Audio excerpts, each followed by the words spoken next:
ఒక్కడికి కానీ మిగిలిన నలుగురికి కానీ దుర్యోధనుడి మీద కానీ ధృతరాష్ట్రుడి మీద కానీ మనసులో తీవ్రమైన అమర్షం ఉంటే వీళ్ళు పరమ దుర్మార్గులు, వీళ్ళు మనల్ని మట్టు పెట్టడానికి ప్రయత్నించారు, ఇవాళ మనం ఇంత ఉన్నతి పొందుతున్నాం, వీళ్ళని అంత గౌరవంగా పిలవవలసిన అవసరం ఏం లేదు, ఎవరి ద్వారానో కబురు చేయొచ్చు, లేకపోతే రాజసూయ మహాయాగం జరుగుతోంది ధర్మరాజు రమ్మంటున్నాడని చెప్తే సరిపోతుంది. ఇవాళ మన సాట దుర్యోధనుడు అని ఆలోచించవచ్చు. కానీ ధర్మరాజు గారు ఎంత గౌరవాన్ని ఇచ్చాడంటే స్వయంగా నకులుణ్ణి పిలిచి తన సోదరుల్లో ఒకణ్ణి, నువ్వు హస్తినాపురానికి వెళ్ళి దగ్గరుండి భీష్మాచార్యుల వారిని, ద్రోణాచార్యుల వారిని, ధృతరాష్ట్రుడిని, సోదరుడైన దుర్యోధనుణ్ణి, మిగిలిన వారిని అందరినీ పేరు పేరున నేను పిలిచానని చెప్పి దగ్గరుండి యాగానికి తీసుకురా. ఎంత గౌరవం! యువతలు ఇక్కడ పనులు ఉండవండి. అయినా కూడా నువ్వు వెళ్ళి దగ్గరుండి వాళ్ళని తీసుకురమ్మని నకులుండి పంపించాడు. వాళ్ళు వచ్చారు. ధర్మరాజు గారు ఆహ్వానించినప్పుడు పెద్దల పట్ల ఏ మర్యాద ఇవ్వాలో ఆ మర్యాద ఇచ్చాడు తప్ప ఆయన ఏ విధమైనటువంటి చిన్న చూపు చూడలేదు. నేను మీకు ఇది ఎందుకు చెప్తున్నానంటే, మయసభలో దుర్యోధనుడు అవో చిన్న మడుగులో పడినప్పుడు ధర్మరాజు నవ్వుతాడా? ఇటువంటి ధర్మరాజు తన భర్తల 5గురిని లక్క ఇంట్లో పెట్టినవాడు, కాల్చాలనుకున్నవాడు, భిక్షాటనకి కారణమైనవాడు, చెట్టు కింద ఉండడానికి కారణమైనవాడు దుర్యోధనుడే అని తెలిసిన ద్రౌపదీదేవి, ఆవిడికి తెలియదా పాండవుల గతం? తెలుసుగా. స్వయంవరానికి వచ్చినప్పుడు ఏ వేషాల్లో ఉన్నారో తెలుసుగా. అన్ని తెలిసున్న ద్రౌపదీదేవి ఎప్పుడైనా భారతంలో ఎక్కడైనా దుర్యోధనుణ్ణి కానీ ధృతరాష్ట్రుణ్ణి కానీ దుర్యోధన సంబంధీకుల గురించి కానీ తక్కువ చేసి మాట్లాడినట్టుగా సాక్ష్యం ఉన్నదా? లేదు. అసలు ద్రౌపదీదేవి అలాంటప్పుడు అక్కడికి వచ్చి నవ్వుతుంది అని చెప్పి ఆవిడ శీల వైభవాన్ని ఎలా చెప్పగలరు? నన్నయ్య గారు ఆంధ్రీకరించినప్పుడు రాశారు కదండి అంటారేమో. నన్నయ్య గారు మహానుభావుడు, రుచిరార్థ సూక్తి, ఆయన యొక్క రచనా వైభవం గురించి వ్యాఖ్యానం చెయ్యగలిగినంత శక్తి కలిగిన వాడని నేను కాను. కానీ రాజరాజ నరేంద్రుడు నన్నయ్య గారిని పిలిచి భారతాన్ని ఆంధ్రీకరించు అన్నాడని అనుకోవడానికి వీలు లేదు. యథాతథంగా వ్యాసభారతాన్ని నువ్వు తెలుగులో వ్రాయి అని అన్నట్టుగా చెప్పడం కొంచెం కష్టం. ఎందుకంటే కృష్ణద్వైపాయనముని వృషభాభిహిత మహాభారత బద్ధ నిరూపితార్థమేర్పడ తెనుగున రచయింపు మధిక ధీయుక్తి మెయిన్ అని చెప్పాడు రాజరాజ నరేంద్రుడు. తెనుగున రచయింపుము, నువ్వు రచన చెయ్యి అన్నాడు. ఇటువంటి శీల వైభవం ఉన్న ధర్మరాజు దుర్యోధనుడు మడుగులో పడితే పకపక పకపక హేళనతో నవ్వేటటువంటి అల్పస్వభావం ఉన్నవాడని చెప్పడం సాధ్యం అవుతుందా? ద్రౌపదీదేవి అక్కడ ఉన్నది అలా నవ్వుతుంది అని ఊహించగలమా అసలు? ఎందుకని అంటే ఆమె అంతఃపురకాంత. పరమ దుర్మార్గుడైన దుర్యోధనుడు మయసభ చూడడానికి వెడితే ఆవిడ ఎందుకు ఉంటుంది అక్కడ? అసలు ఆవిడికి ఏం పని? ఆవిడ ఎందుకు నవ్వుతుంది? అదే పని ఆవిడికి. అది ఎలా పొసగుతుంది అసలు? ఆవిడ ఉంది అని చెప్పడానికి ఏమిటి ఆధారం అంటే, దుర్యోధనుడు ధృతరాష్ట్రుడికి శకునికి చెప్పాడు. దుర్యోధనుడు చెప్పినవన్నీ నిజమందాం అనుకున్నారు అనుకోండి. దుర్యోధనుడు శకునితో చెప్పినప్పుడు తాను మడుగులో పడిపోయినప్పుడు నవ్విన వాళ్ళ పేర్లు ఒకటి చెప్పాడు. ధృతరాష్ట్రుడితో చెప్పినప్పుడు ఒకటి చెప్పాడు. 3 చోట్ల 3 రకాలుగా చెప్పాడు దుర్యోధనుడు. అంటే అసలు నిజానికి ద్రౌపదీదేవి ఆ సమయంలో ఉండి నవ్విందనడానికి ఆధారం లేదు. ఆమె శీల వైభవం దృష్ట్యా చూసినప్పుడు అసలు ద్రౌపదీదేవి అలా ఉండి నవ్వే అవకాశమే లేదు. ధర్మరాజు గారికి ఎక్కడైనా అమర్షభావం ఉంది అంటే వచ్చినప్పుడు ఇలా ప్రవర్తించలేడు. ఆయన కపటంతో కూడుకున్నవాడు కాడు. మనసులో ఒకటి పెట్టుకుని పైకి ఒకలా ప్రవర్తించడం ధర్మరాజుకి చేతనైన విషయం కాదు. అందుచేతనే వచ్చిన వాళ్ళని వెంటనే ఆహ్వానం చేసి రాజసూయ మహాయాగంలో ఒక మాట అన్నాడు. మీ అనుగ్రహంబున చేయంగగడగితి ఈ మహద్ధరంబు నిమ్మితోడ దీనిని అందరూ అనూనంబుగా పూని పింపుమరసి నిర్వహింపవలయు. నేను చేస్తున్నాను రాజసూయ మహాయాగం, మీ అందరు వచ్చారు అనలేదు ధర్మరాజు. ఆయన అన్నది మీ అనుగ్రహంబున చేయంగగడగితే, మీ అందరి అనుగ్రహంతో నేను చేయగలుగుతున్నాను ఈ మహాయాగాన్ని అన్నాడు. అంటే ఆయన ఎంత వినయంతో ఎంత ప్రేమతో ప్రవర్తించాడనడానికి ఇది ప్రబల దృష్టాంతం. అంత ప్రేమతో ప్రవర్తించాడు. దీనిని అందరూ ననూనంబుగా బూని, నేను చేస్తున్నాను కాదు, మీరు నా అన్నదమ్ములు. ఆయన తాత భీష్ముడు, ద్రోణుడు నా గురువు, ధృతరాష్ట్రుడు నా పెదతండ్రి. ఇది మనందరి యాగం. మీ అందరూ కూడా చేయి కలిపి ఈ యాగాన్ని మనందరం కలిపి చేద్దాం అన్నాడు తప్ప నేను చేస్తున్నానని అనలేదు. అని మీరు నిర్వహించండి అన్నాడు. అలా కూర్చోండి అని వాళ్ళని దూరంగా పెట్టలేదు.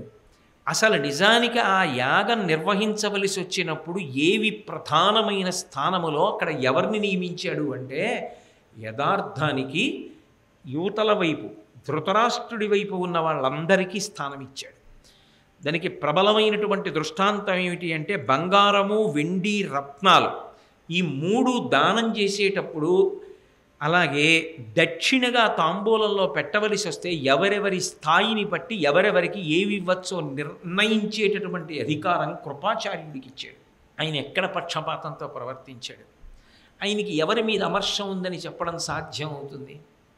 అలాగే కార్యాకార్యములు ఏది చెయ్యాలి ఏది చెయ్యకూడదు అది నిర్ణయించే అధికారం భీష్మ ద్రోణులకు ఇచ్చాడు. అసలు యాగం దాని మీద కదండి ఆధారపడింది. భీష్మద్రోణులు దుర్యోధనుణ్ణి సమర్థిస్తారు, వాళ్ళకెందుకు ఇవ్వాలి అనుకుంటే ఎందుకు ఇస్తాడు ఈ స్థానాలు? అలాగే సకల పదార్థ వినియోగం, మహాయాగం కోసం తెచ్చినటువంటి సమస్త సంభారములను ఎక్కడ ఎంత ఎలా వినియోగించాలన్నా దాని అధికారం అంతా విదురుడికి కట్టబెట్టాడు. ఎవరు విదురుడు? నిజానికి ధృతరాష్ట్రుడికి మంత్రి, పదవిరీత్యా చూస్తే. బంధుత్వం పక్కన పెట్టండి, ఆయన గొప్పతనం పక్కన పెట్టండి. ఇంకొక కళ్ళజోడుతో చూడాలనుకుంటే ధర్మరాజు గారు అలా కూడా చూడవచ్చు. అలా చూడలేదుగా ఆయన. విదురుడికి ఇచ్చాడు. కానుకలు గ్రహించడం ఇది అన్నిటికన్నా పెద్ద పదవి. దానికి అత్యంత జాగరూకత కలిగిన వాడు, నమ్మకస్తుడు, ప్రేమపాత్రుడు, దగ్గరవాడు కావాలి. కానీ అది ఆయన ఎవరికి ఇచ్చాడంటే దుర్యోధనుడికి ఇచ్చాడు.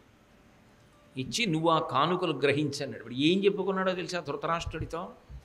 పుచ్చుకుని నా చేతులు తిమ్మిరికిపోయి వజ్రాలు, రత్నాలు. కాసేపు చేతులకు విశ్రాంతి కోసం నేను ఇలా నిలబడితే బారులు పెరిగిపోయాయి. నా కర్మ అవి చూసి ఇంకా బతికున్నానన్నాడు. వాడికి ఆ బుద్ధి ఉంటే ఈయనేం చేస్తాడు? వ్యాసభారతంలోంచి చెప్తున్నాను. ఆ బుద్ధి దుర్యోధనుడిది, ధర్మరాజు గారిది కాదు. ఆయన అంత ప్రేమని పంచిపెట్టాడు. పాలు తాగి విషం చిమ్మితే ఆయన ఏం చేయగలడు? కాబట్టి అంత గొప్ప స్థానం ఇచ్చి అందరికీ ఆహారం పెట్టడంలో జాగ్రత్త వహించి ఆహారాన్ని వినిమయం చేసేటటువంటి కర్తవ్యం దుశ్శాసనుడికి ఇచ్చాడు. యజమాని గౌరవం నిలబడాలంటే ఆ వడ్డన ఎవరు చూస్తున్నాడో ఆయన మీద ఆధారపడుతుంది యజమాని గౌరవం. ఎంత నమ్మకం ఉంటే ఇస్తాడండి దుశ్శాసనుడికి ఆ పదవి? అంటే ఎంత ఆదరించాడు ధర్మరాజు, ఎంత ప్రేమ ప్రకటించాడు. ఇంత ప్రేమ ప్రకటించినటువంటి ధర్మరాజు గారి యొక్క పట్టమహిషి యొక్క జుత్తు పట్టుకొని సభలోకి ఈడ్చి వలువలుడ్చిన దుర్మార్గుడి బుద్ధి తప్ప ధర్మరాజు తప్ప. పాలు తాగి విషం చిమ్మడం వాళ్ళ బుద్ధి. ఆయన ఏం చేస్తాడు? ఆయన ధర్మం ఎప్పుడూ ఆయనది. ఆయన అమర్షాన్ని ప్రకటించలేదు. యజమాని గౌరవం నిలబడాలంటే ఆ వడ్డన ఎవరు చూస్తున్నాడో ఆయన మీద ఆధారపడుతుంది యజమాని గౌరవం. ఎంత నమ్మకం ఉంటే ఇస్తాడండి దుశ్శాసనుడికి ఆ పదవి? అంటే ఎంత ఆదరించాడు ధర్మరాజు, ఎంత ప్రేమ ప్రకటించాడు. ఇంత ప్రేమ ప్రకటించినటువంటి ధర్మరాజు గారి యొక్క పట్టమహిషి యొక్క జుత్తు పట్టుకొని సభలోకి ఈడ్చి వలువలుడ్చిన దుర్మార్గుడి బుద్ధి తప్ప ధర్మరాజు తప్ప. పాలు తాగి విషం చిమ్మడం వాళ్ళ బుద్ధి. ఆయన ఏం చేస్తాడు? ఆయన ధర్మం ఎప్పుడూ ఆయనది. ఆయన అమర్షాన్ని ప్రకటించలేదు. అర్ఘ్యప్రదానం చేయవలసి వచ్చింది. అర్ఘ్యము అంటే మనం కూడా పూజలో అర్ఘ్యం సమర్పయామి అంటాం. అర్ఘ్యం అంటే జీవోద్ధరణ చేయగలిగిన వాళ్ళు, ఉన్నతికి తీసుకెళ్ళగలిగిన మహాపురుషులకు పూజ చేయవలసి వస్తే అర్ఘ్యం ఇస్తారు. అలా అర్ఘ్యం ఇవ్వవలసి వస్తే కృష్ణ పరమాత్మ కన్నా అగ్రపూజకు అర్హుడెవరు అని శ్రీకృష్ణ పరమాత్మకి అగ్రపూజ చేయడం కోసం, అర్ఘ్యం ఇవ్వడం కోసం ఆహ్వానించాడు ధర్మరాజు. నారద మహర్షి చెప్పాడు కదా అనేక విఘ్నములు వస్తాయని. ఇంత గొప్పగా జరుగుతున్నటువంటి యాగంలో 1,00,000 మంది వేదం చదువుకున్నటువంటి ఉత్తమోత్తములైన వ్యక్తులు భోజనం చేస్తే ఒకసారి శంఖం ఊదాలి. అది ఆ శంఖం అలా వినపడుతూనే ఉంది. అంటే ఎన్ని లక్షల మంది భోజనం చేసి ఉంటారు అసలు. చాలు వద్దు అన్న మాటలు త్రేణుపులు తప్ప ఇంకొకటి వినపడలా. అంత అన్నదానం చేశాడు.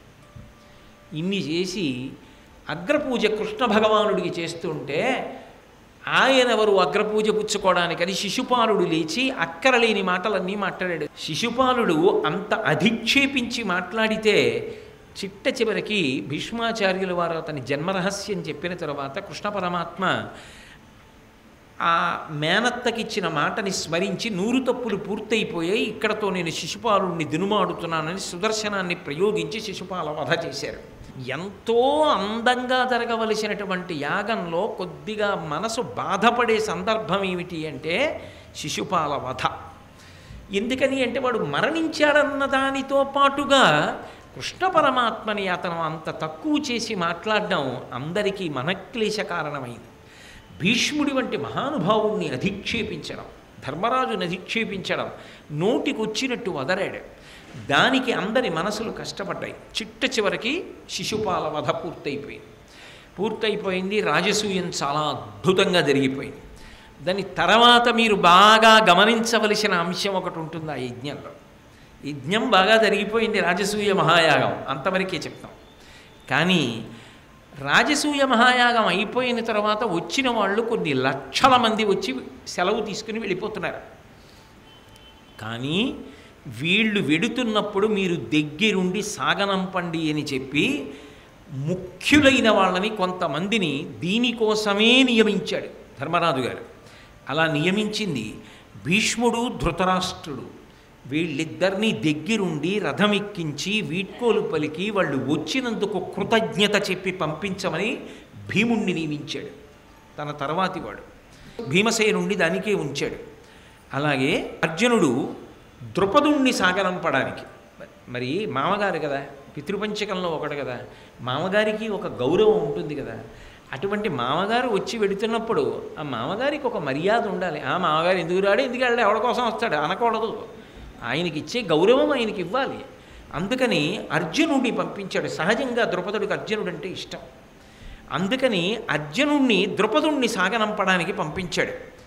నకులుణ్ణి కర్ణుడు, శల్యుడు, సుబలుడు వాళ్ళ కుమారులు వెడుతున్నప్పుడు దగ్గరుండి రథాలెక్కించి వీడ్కోలు చెప్పమని నకులుణ్ణి నియమించాడు. కర్ణుడు నిజంగా ఎటువంటి వాడు? భారతంలో ప్రతి చోట వ్యతిరేకి పాండవులకు. అయినా ఆ కర్ణుడు, సైంధవుడు, నిజానికి ఈ శల్యుడు కానీ వీళ్ళందరూ తరువాతి కాలంలో అపచారాలు చేసిన వాళ్ళే. కానీ వీళ్ళందరూ వెడుతున్నప్పుడు మాత్రం నిజంగా ధర్మరాజు గారు అంత ప్రేమని ప్రకటించాడు తప్ప మనసులో ఎక్కడ ఎవరి మీద ఏ ఇతర భావనలు ఉంచుకోలేదు.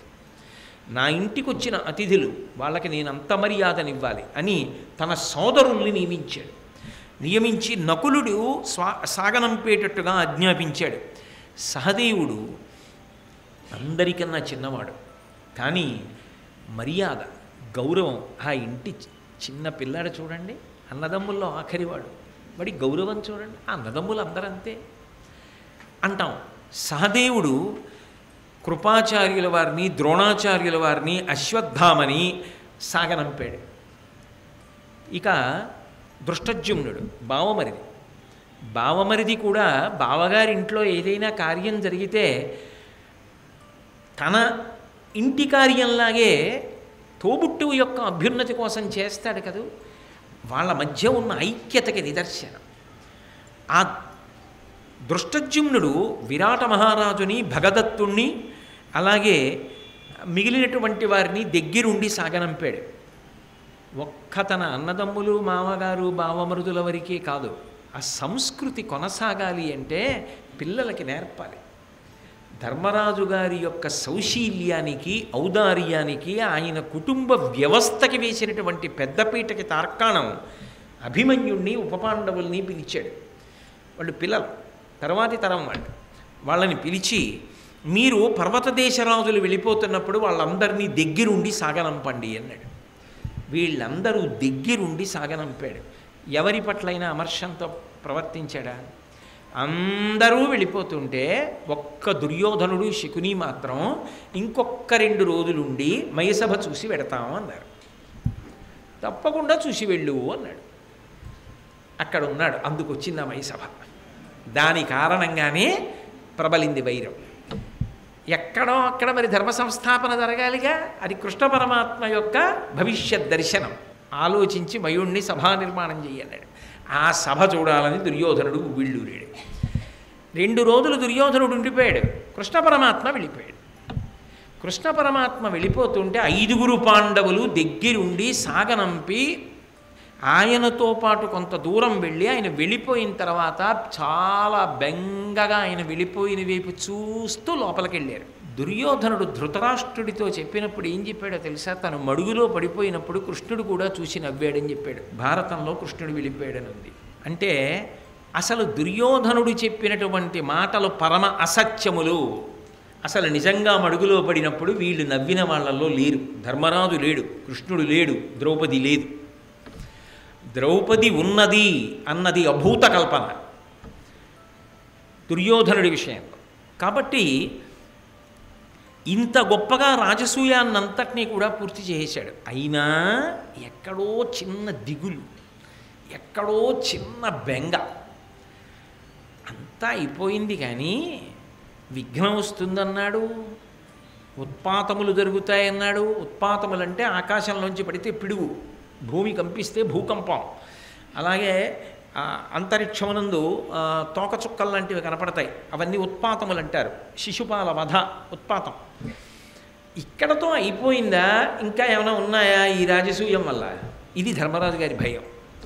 అందరూ వెళ్ళిపోయారు. వ్యాస భగవానుడు అన్నాడు, నేను కూడా సెలవు తీసుకుంటాను, వెళ్ళొస్తాను. నాయనా చక్కగా చేశావు యాగం, చాలా సంతోషం అన్నాడు. అయ్యా మీరు రావడమే అదృష్టం, కానీ మీరు తప్ప ఎవరు చెప్తారు నాకు? నా మనసులో ఒక పెద్ద సందేహం ఉంది, ఆ సందేహానికి జవాబు చెప్పి వెళ్ళిపోండి అన్నాడు. వ్యాసుడు ఉచితాసనం మీద కూర్చున్నాడు. ఏమిటి చెప్పి, ఏమిటి నీ అనుమానం అన్నాడు. నారద మహర్షి ఈ రాజసూయ మహాయాగం మీ నాన్నగారు చెయ్యమని చెప్తున్నారు అని చెప్పినప్పుడు నాతో ఒక మాట అన్నాడు. ఇది జరుగుతున్నప్పుడు విఘ్నాలు వస్తాయన్నాడు. ఇది జరిగిన తరువాత ఒక మహాయుద్ధం జరుగుతుంది అన్నాడు. అది శిశుపాలుడి వధతో పూర్తయిపోయినట్టేనా, లేకపోతే ఇంకా ఏమైనా ఉంటాయా ఇటువంటివి అని అడిగాడు. వ్యాస భగవానుడు అన్నాడు, త్రయోదశ సమారాజ ఉత్పాతానాం ఫలం మహత్ సర్వక్షత్ర వినాశాయ భవిష్యతి విశాంపతే త్వమేకం కారణం కృత్వా కాళీన భరతర్షభ సమేతం పార్థివం క్షత్రం క్షయం యాస్యతి భారత దుర్యోధనాపరాధేన భీమార్జున బలీన చ. శిశుపాల వధతో నువ్వు చేసిన రాజసూయ మహాయాగమునకు సంబంధించిన ఉత్పాతములు పూర్తయిపోయాయని నువ్వు అనుకోవడానికి వీలు లేదు. దీనికి సంబంధించినటువంటి ప్రకంపన 13 సంవత్సరములు ఉంటుంది. 13 సంవత్సరముల తరువాత ఒక ప్రళయ సమానమైనటువంటి భయంకరమైన యుద్ధం జరుగుతుంది. ఆ యుద్ధానికి నువ్వే ప్రధాన కారకుడవుతావు ధర్మరాజా. యాగం నువ్వే చేసావు కాబట్టి త్వమేకం కారణం కృత్వా, నీ కారణంగానే యుద్ధం జరుగుతుంది. ఆ యుద్ధం జరిగినప్పుడు సమేతం పార్థివం ఛత్రం, రాజులు కొన్ని వేల మంది లక్షల మంది పడిపోతారు, నశించిపోతారు ఆ యుద్ధంలో. దానికి ఇంకొకరు కారణం ఎవరు? దుర్యోధనాపరాధేన, దుర్యోధనుడు చేసినటువంటి భయంకరమైన ఒక అపరాధము కారణమవుతుంది. దుర్యోధనాపరాధేన భీమార్జున బలీనచ, భీమార్జునుల యొక్క బలం తోడవడం ఇంతమంది రాజుల యొక్క వినాశనానికి కారణమవుతుంది. అంతేకాదు, నీకు తొందరలో ఒక స్వప్నం వస్తుంది. స్వప్నే ద్రక్షసి రాజేంద్ర క్షపాంతే త్వం వృషధ్వజం నిరీక్షమాణం సతతం పితృరాజాశ్రితాం దిశం కాలోహి దురతిక్రమ. నువ్వు ఎందుకు బెంగపెట్టుకుంటావు? కాలాన్ని దాటడం ఎవరి శక్యం కాదు. ధర్మాధర్మముల మధ్య నలుగుడు ఏర్పడినప్పుడు అధర్మం క్షయం కావలసి వచ్చినప్పుడు ధర్మం కొంత ఒరిపిడికి లోనవుతుంది, తప్పదు. కాలాన్ని దాటడం ఎవరి శక్యం కాదు. ఇది జరిగి తీరుతుంది. కొద్ది రోజులలో నీకు ఒక స్వప్నం వస్తుంది, కళ. ఆ కళలో వృషభధ్వజుడైనటువంటి మహానుభావుడు, నందివాహనారూఢుడైనటువంటి పరమేశ్వరుడు దక్షిణ దిక్కు వంక చూస్తూ, అక్కడ పితృదేవతలు ఉంటారు, దక్షిణ దిక్కు వంక చూస్తూ నీకు దర్శనమిస్తాడు. ఎన్ని లక్షల మందో తెగటారిపోతారనడానికి అది నిదర్శనం. అటువంటి స్వప్నం నీకు కలుగుతుంది. అయితే ఇవన్నీ జరుగుతాయి జరుగుతాయి జరుగుతాయని బెంగ పెట్టేసుకొని మాత్రం నువ్వు కూర్చోవద్దు. నువ్వేం చేస్తావంటే దీని గురించి బెంగ పెట్టుకోకుండా నువ్వు అప్రమత్త స్థితో దాంత పృథివీం పరిపాలయ. అప్రమత్తుడవై అంటే ఏమో ఏదైనా జరిగే అవకాశం ఉంది, మనం ఇంత చిన్నదే అనుకుని వెడతాం, కానీ అది పరమ భయంకరమై రాచపుండవుతుంది. చిన్నదనుకున్నది గోళ్లతో పోతుందనుకున్నది గొడ్డళ్ళకెడుతుంది. ధర్మరాజా, నీ ఊహకు అందదు, జరుగుతుంది. కానీ అప్రమత్త స్థితో దాంతో ఇంద్రియములను నిగ్రహించి దాని గురించి బెంగ పెట్టుకోకుండా శాస్త్ర విధిని ధర్మాన్ని నమ్ముకుని పరిపాలన ప్రజలని చెయ్యి. ప్రశాంతంగా ఉంది. జరగవలసినది జరిగిపోతుంది, నువ్వేం చేయలేవు, ఇది జరిగి తీరవలసింది అని చెప్పాడు వ్యాసుడు. ఇంకా వ్యాసవాక్కుకి తిరిగే ఉంటుందండి. అన్నీ జరిగినప్పుడు ఇది జరగదా? జరుగుతుంది. ధర్మరాజు గారికి వెంటనే మనసులో చాలా దిగులు కలిగింది. ఆయన మృదువైనటువంటి హృదయం ఉన్నవాడు. ఇతరులు నశించాలని కోరుకుంటే చిన్నతనంలోనే అసలు భీష్మద్రోణాదులకు చెప్పద్దు, దుర్యోధనుడు చేసిన పనులు, అందరూ ప్రశాంతంగా ఉండాలని కోరుతాడు. అందుకే ఆయన ఏం చేశాడంటే, అయ్య బాబో ఇంత ఉత్పాతం వస్తుందంటారు, పైగా ఇది ఒక రోజు కాదు 2 రోజులు కాదు 13 సంవత్సరములు ఉంటుందంటున్నారు. 13 సంవత్సరములు ఇలా ఉంటుంది అంటే ఏ గొడవలు లేకుండా ఉండాలంటే నేనేం చేయాలి అని ఆలోచించుకున్నాడు. తమ్ముళ్ళను 4గురిని దగ్గరికి పిలిచాడు. పిలిచి, ఒరే వ్యాసుల వారు చెప్పారా 13 ఏళ్ళు ఉత్పాతంట, నేను ఏ మంచి పని చేద్దామనుకున్నా ఏది మాట్లాడినా వైరం వస్తుంది, అందున జ్ఞాతితో చాలా తొందరగా వస్తుంది. పెదనాన్న బిడ్డల సంగతి మీకు తెలుసుగా, అనాలి అనలేదు, జ్ఞాతితో తొందరగా వైరం వస్తుంది. దుర్యోధనాదులు ఎప్పుడూ దెబ్బలాటకి సిద్ధం కదూ, అందుకని మరింత జాగ్రత్త. ఇతర రాజుల విషయంలో కూడా చాలా జాగ్రత్త. ఎక్కడ బయలుదేరిన నిప్పురవ్వ పెద్ద మంట అవుతుందో దానికి నేను కారణం అవుతానో, ధర్మరాజు కారణంగా ఇంతమంది చచ్చిపోయారంటారో అని నేను ప్రతిజ్ఞ చేస్తున్నాను ఇవాళ నుంచి. 13 సంవత్సరముల పాటు నేను ఈ ప్రతిజ్ఞా పరిపాలన చేస్తాను. అద్య ప్రభృతి భద్రం వహ ప్రతిజ్ఞాం మే నిబోధత న ప్రవక్ష్యామి పరుషం భ్రాతృన్ అన్యాంశ్చ పార్థివాన్. ఇక ఈ రోజు నుంచి ప్రత్యేకించి నాకు సోదరులు ఎవరుంటారో, జ్ఞాతులు సోదరులేక ధృతరాష్ట్రుడి కొడుకులు, వాళ్ళు ఎవరు ఏది చెప్పినా నేను వద్దన్నా, నేను కాదన్నా, నేను చేయనన్నా. వాడు నన్ను ఏదైనా చేయమంటే చేసేస్తాను, వాడు ఏదైనా పట్టుకుపోతే ఊరుకుంటాను. ఇది తప్పు కదా అని నేను వాదించను, గొడవకెళ్ళను. ఎందుకని అంటే నా వల్ల చిలికి చిలికి గాలివానయ్యి అది ఏమవుతుందో ఆఖరికి. అందుకని నేను మౌనంగా ఉంటాను. ఎవరు ఏమనని, ఎవరు ఏం చేయమని, ప్రత్యేకించి జ్ఞాతి విషయంలో, సోదరుల విషయంలో అస్సలు ఏమీ అన్నాం. వాడు ఏం చేసి పెట్టమంటే చేసి పెట్టేస్తాను, వాడు ఏమి ఇమ్మంటే ఇచ్చేస్తాను. అప్పుడు గొడవ ఎందుకు వస్తుంది? మౌనంగా ఉన్నవాడికి, అవతలవాడితో అసలు విభేదించని వాడికి ఇంకా దెబ్బలాట వచ్చే అవకాశం ఏది? దెబ్బలాట రానప్పుడు యుద్ధం ఎందుకు వస్తుంది? యుద్ధం రానప్పుడు ఇన్ని లక్షల మంది ఎందుకు మరణిస్తారు? అంతమంది మరణించినప్పుడు నేను కారణమని ఎందుకు అనుకుంటారు? అందుకని నా వంతు ప్రయత్నం ఏమిటంటే 13 ఏళ్ళు సోదరులు ఏం చెప్తే చేసేస్తా. సోదరుల గురించి కానీ సాటి రాజుల గురించి కానీ ఎన్నడూ పరుషంగా మాట్లాడను. వాడి తప్పు చేశాడు కదా అని అన్నాం. ఇది నేను అనుకుంటున్నాను. అద్య ప్రభృతి పర్యంతం, ఇక్కడి నుంచి నేను ప్రతిజ్ఞ 13 ఏళ్ళు ఏం చేయను అని ధర్మరాజు గారు ప్రతిజ్ఞ చేశాడు. వెంటనే భీమార్జున నకుల సహదేవులు అన్నారు, భ్రాతుర్జ్యేష్ఠస్య వచనం పాండవాసం నిశమ్యయత్ తమేవ సమవర్తంత ధర్మరాజా హితే రతాః. ఆ భీమార్జున నకుల సహదేవులు అన్నారు, నువ్వు పెద్దవాడివి, తండ్రి వంటి వాడివి, నువ్వు ధర్మాత్ముడవు, నీవు ఏది ఆలోచిస్తే అదే మా ఆలోచన, నీకు అపఖ్యాతి రాకూడదు. 13 సంవత్సరములు నువ్వు మౌనంగా ఉంటాను అంటున్నావు. 13 సంవత్సరములు జ్ఞాతి వైరాన్ని అసలు కోరుకోను. రాజుల గురించి కానీ సోదరుల గురించి కానీ తక్కువ చేసి ఎన్నడూ మాట్లాడనన్నావు. మేము కూడా అంతే. నువ్వు ఏం చేస్తున్నా మేము చేతులు కట్టుకుని పక్కన కూర్చుంటాం. నువ్వు ఎలా మౌనంగా ఉంటావు, మేము అలా మౌనంగా ఉంటాం. ఏది ఏమైపోని నీకు అపఖ్యాతి రాకూడదు. ఎప్పుడూ ఎలా ఉన్నామో ఇప్పుడు అంతే. కాబట్టి నిన్ను మేము అనువర్తిస్తాం. కాబట్టి పాండవాసం నిశయ్యతత్ తమేవ సమవర్తంత ధర్మరాజా హితేరతాహ. ధర్మరాజు యొక్క హితాన్ని కోరుకున్న వాళ్ళై ఆ నలుగురు తమ్ముళ్ళు కూడా అలా ధర్మరాజు గారికి మాట ఇచ్చారు. సరే, 5గురు సంతోషంగా కాలం గడుపుతున్నారు. ఈలోగా 2 రోజులు ఉన్నాడు కదా దుర్యోధనుడు. ఆయన మయసభ అంతటినీ చూశాడు. చూసినప్పుడు అదో అద్భుతం ఆ మయసభ. ఒక చోట గోడ లేదనుకుని వెళ్ళి తలకి బొప్పి కట్టేట్టుగా తగిలించుకున్నాడు. ఒక చోట సరోవరం కాదు, అది జలాశయం కాదు అనుకుని అందులో కాలు వేసి కింద పడ్డాడు, బట్టలు తడిచిపోయాయి. వేరొక చోట స్ఫటికంతో నిర్మింపబడిన గోడ చూసి అది గోడ కాదు అనుకున్నాడు. ఇలా అసలు ఆ సభలో ఉన్న చిత్ర విచిత్రాలకి, ఆ రాజసూయం జరిగిన తీరుకి, రాజసూయంలో వచ్చినటువంటి కానుకలకు ఎక్కడ లేని అసూయ పెంచేసుకున్నాడు. శ్రీ ఉమామహేశ్వర పరబ్రహ్మార్పణమస్తు. స్వస్తి.